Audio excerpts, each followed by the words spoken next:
What if I told you that everything you were taught about money was designed to keep you broke? Not kind of broke, not, I can't afford avocado toast broke. I'm talking about a system that has quietly transferred $14 trillion from your generation to the one before you. And the worst part? Most millennials won't figure this out until it's too late. But there is one shift, one specific change in how you handle money that can put you ahead of 80% of your peers. I'll get to that. First, you need to see the traps. Trap number 1, the savings account scam. You did everything right. You saved. You were responsible. Your bank pays you, what, 0.01% interest? Meanwhile, inflation runs at about 3% a year. That means every dollar you save in that account loses about 3 cents of purchasing power annually. Let's do the real math. If you have $10,000 sitting in a savings account, after 1 year you earn $1 in interest. $1. But inflation ate $300 of purchasing power. You didn't gain a dollar. You lost $299 in real terms. Over 10 years, you've lost nearly $3,000 of buying power by doing what you were told was the smart thing. Now here's where it gets painful. The average millennial has about $8,000 in savings. The average baby boomer at the same age had the equivalent of $26,000. But adjusted for inflation and wage stagnation, you're not just behind. You're running on a treadmill that's speeding up while someone keeps lowering the speed on your side. Trap number 2, the car payment trap. 60% of millennials have a car payment right now. The average payment? $529 a month. Over a typical 6-year loan, that's $38,000. And here's what nobody tells you. A new car loses about 20% of its value in the first year alone. So you borrow $38,000 to buy something that becomes $30,400 the second you drive it off the lot. But let me show you what that $529 a month could have been. If you invested that same amount from age 25 to age 65 at 8% average annual returns, that's $1.3 million. You traded $1 million for a Honda. Now, I'm not saying don't have a car. I'm saying understand the actual cost.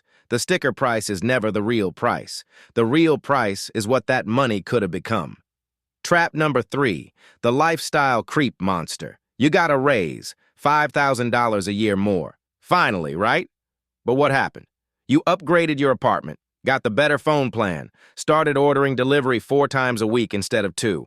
Maybe joined that $40 a month gym you've used twice. Within 3 months, that $5,000 raise? Gone. All of it. Absorbed into a lifestyle that doesn't actually make you happier. Studies show that above about $75,000 a year in household income, additional money has almost zero effect on day-to-day happiness. Zero. But every dollar above that line, invested, has a massive effect on your future freedom. The average millennial earns about $55,000 a year right now. If you're above 75, you're in the top 30% of your generation. And if you're spending like you make 90, you're digging a hole that compounds against you every single day. Trap number 4, the credit score obsession. This one's controversial, so stay with me. Credit scores were invented in 1989 by FICO.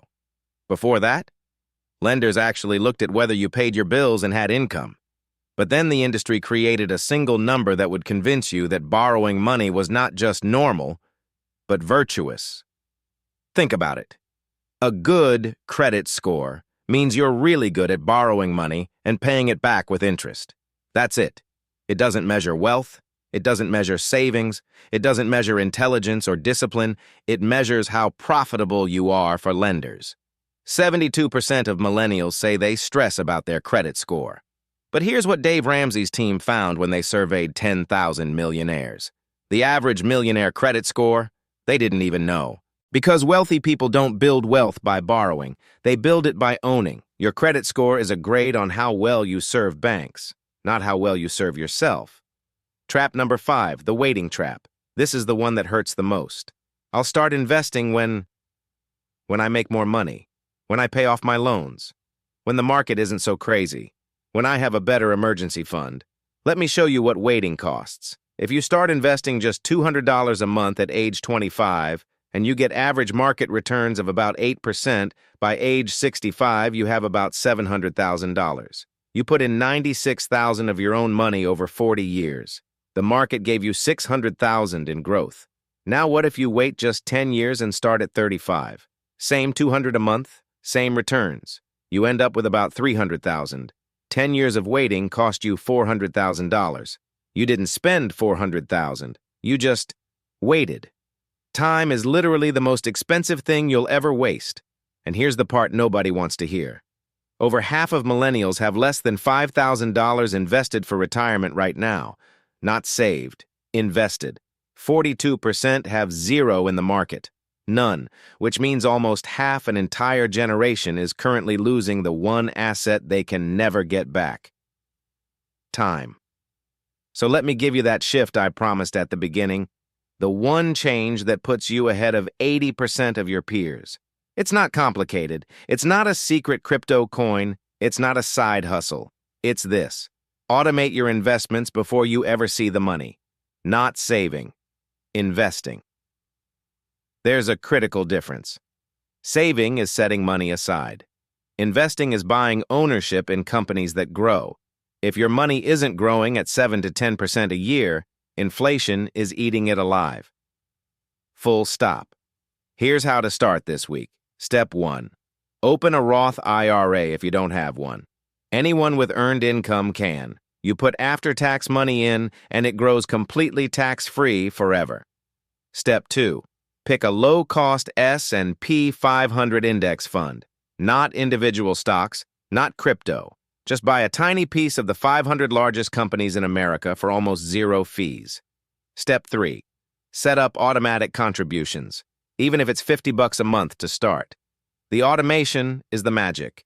You remove the decision. You remove the willpower. The money just moves before you can spend it.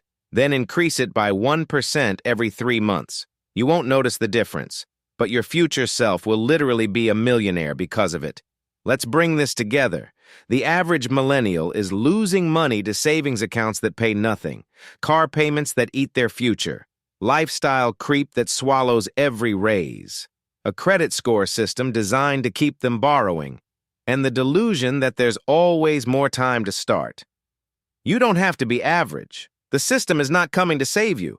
Your employer's not coming to save you. The government is definitely not coming to save you. But the math? The math is actually on your side if you start. Compound growth doesn't care about your degree, your background, or your credit score. It only cares about 2 things: how much you put in and how early you start. You control both of those right now. If this was helpful, there's more on the channel. The best time to start was 20 years ago. The second best time is before you watch another video.